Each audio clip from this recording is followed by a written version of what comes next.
The fact that none of these are bright yellow. See how both of these are bright yellow? That's the key here. Pass that on. Tell your lab mate. Like you could have this strip of plates, and they would probably have it labeled back TSA, MSA, McConkey, and CNA. Most likely it would be labeled like that, but not the organism. And it would say, what organism is this?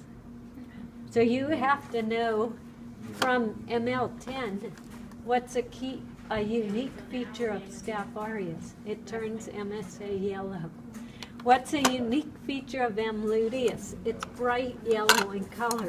When there's nothing else here that's bright yellow in color other than Micrococcus luteus. So you have to be able to see that. Besides on MAC. Right, because there's nothing on there. Well, these tell you that it's a gram-positive organism because MAC selects for gram-negatives. So when you see these, you know the organism is gram-positive. All right, that's what you know to start with. And then if you see this, it's Staph aureus. If you see this, it's Micrococcus. This one, I don't remember. It might just be by default that you know it's. So this one, see how bright yellow it is, even on the back? Bright yellow. Wherever it's growing, it's bright yellow. Okay, do I have everyone? Yeah. That's good. That's Wait, good. I need you to This is repeat useful. that. Yes, I will repeat it. This was a good question. How do we relate this to the lab practical? So I said one possibility is that for lab 10, you could have 5 plates at a station, and it'll tell you what kind of plates they are, like BAP, TSA, MSA, McConkey, CNA. But then it'll say, what organism is this? So this is all the information you have without the organism on it. So you look at McConkey, and you say, it's not growing on McConkey, so it's gram-positive. ML10 was all gram-positive Staphylococcus. See right here? These 2 trays are all gram-positive. They don't grow on McConkey. That's first step. Second step is you look at MSA plate. If it's yellow, you have Strep aureus. This is the unique feature for this one. That's the key one. That's one that I always look for. If the colonies are yellow, see on all 3 of these plates where it's growing, it's bright yellow. It's bright yellow on here too. It might be more difficult to see. But Micrococcus luteus, the organism is bright yellow. It makes a bright yellow pigment. So if you see bright yellow, it's Micrococcus luteus. Okay, now, so any of these bright yellow ones is the key feature for this one. Then this one is sort of by default. Okay, this is Staph epidermidis. You know it's gram-positive. You know it's not Staph aureus because this is pink. And TSA it's not selective at all. Everything just grows on it. Maybe look at TSA. If it's not yellow, it's not Micrococcus luteus. So you know that if it's from lab 10, it has to be Staph epidermidis. Let's go to Streptococcus. We didn't identify Streptococcus by using MSA plates. So if you see MSA or CNA, there's a good chance it's one of these Staphylococcus organisms. Wait, so will it say like lab 10 on the thing, on the sheet? No, Okay. it won't say lab 10. You're going to have to be able to tell that it's gram-positive, and then it's going to be one of these 2. So they all have BAP in common. You can look at the BAP. Staph aureus BAP is very clearly beta hemolytic. If you hold this up to the light, you can see, I'll let you look at it. It has a big halo. This one is not hemolytic. There's no clearing. This one's bright yellow, all right? Strep pyogenes is beta. So these two, Staph aureus and Strep pyogenes, are both beta. So that's not a unique feature, but you limit it down to 2 if you have that. They're beta. I'm sorry, this one's beta too. So these 3 have the clearings. These 2 strep and this staph clear. Okay, let's see what else we can tell. How are these organized? Pyogenes. So this isn't a row here. No, not that one. That one. So That the one. unique feature for E. faecalis, by the way, E stands for Enterococcus, and E. faecalis is a kind of streptococcus. If you didn't pick that up, when you look at your chart, review your chart. I didn't give it back to you yet, but you have copies of the chart. Review your chart. E. faecalis is under streptococcus. It's a kind of streptococcus. Its identifying feature is that it turns bioesculin plates black.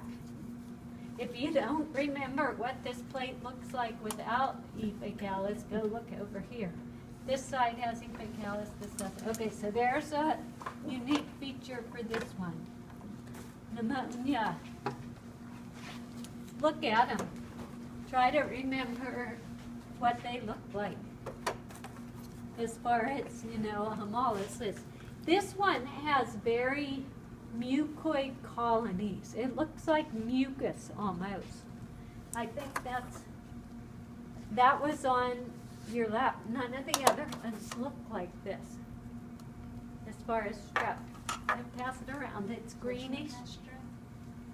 Pneumoniae on the back. It's greenish and it looks like mucus. Okay, now here, to differentiate using the Taxo A and Taxo P discs. Remember, that's on your chart. So you have to look at these plates and remember which one clears. So both of these clear here, I believe. This Yeah. one's more obvious. I don't want to touch it. And here, only this one, only the strep pneumonia clears. On this one, the strep agalactiae clears better than strep pyogenes. Is that what the chart says? Does anybody have the chart handy? Are you recording me? Let me just make sure I'm saying this correctly. So with streptococcus, strep agalactiae, sensitive to bacitration A, no, and strep pyogenes, yes.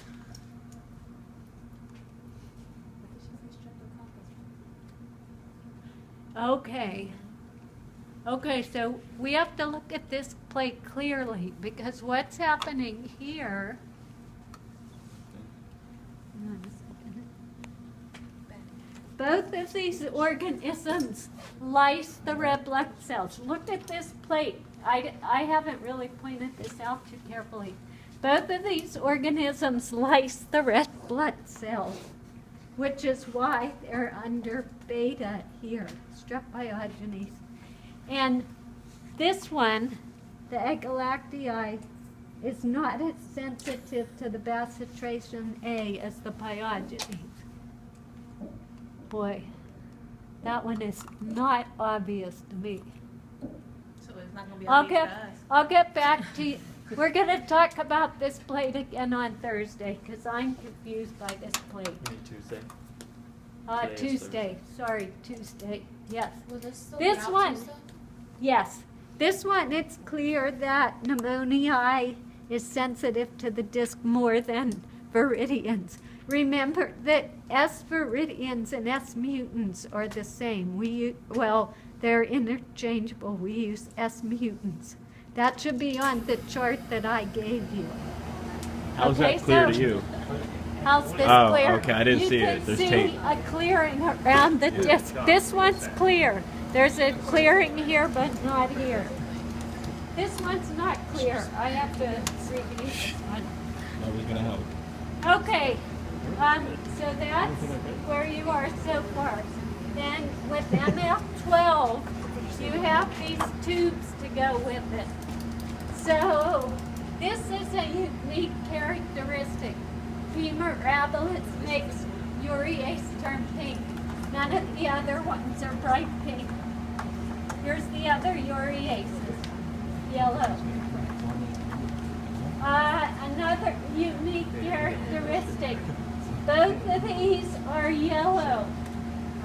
Lactose and was it dextrose? I think, yeah, dextrose. They're both yellow. This must be E. coli. So when you come up to a station, you would very well have these 4 tubes and a back plate sitting here. No labels. What is this? That's what you're gonna see. That's what you're gonna see. E. coli. So you have to. Right. Thank you. Is that all you would write? Is E. coli? You Yeah. have to put the color or like dextrose? No, or it'll whatever? just ask what's the organism, and it'll be multiple choice. Loretta, you missed this lab. The key thing is to look for the, before you do your unknown, figure out the unique features. This is unique for that one. So you don't have to analyze every tube. You just have to say, look for a bright pink. If it's bright pink, it's mirabilis. If you have 2 yellows down here on these 2 small ones, that's E. coli. What's unique for The red ring. Yeah, we haven't used the indole. Okay, so indole, was this unique? Yes, the red ring. Yeah, these don't have the red ring. This has a hint of one though. Yeah, I'm not sure if this is unique. I have to check. You have to write what's unique about it? No, but you have to know. Otherwise, there's no way you can memorize 4 times 3 results plus the place. So just remember this. Yeah, yeah. Are we allowed to write like E. coli or just spell out what we It's multiple. You can write. Oh, it's multiple choice. Okay. I didn't know It should be multiple choice. Occasionally you have to write something, but yeah, I think you're going to have to know if it's staph or strep. You can't put S if you have just, you're going to have to know that.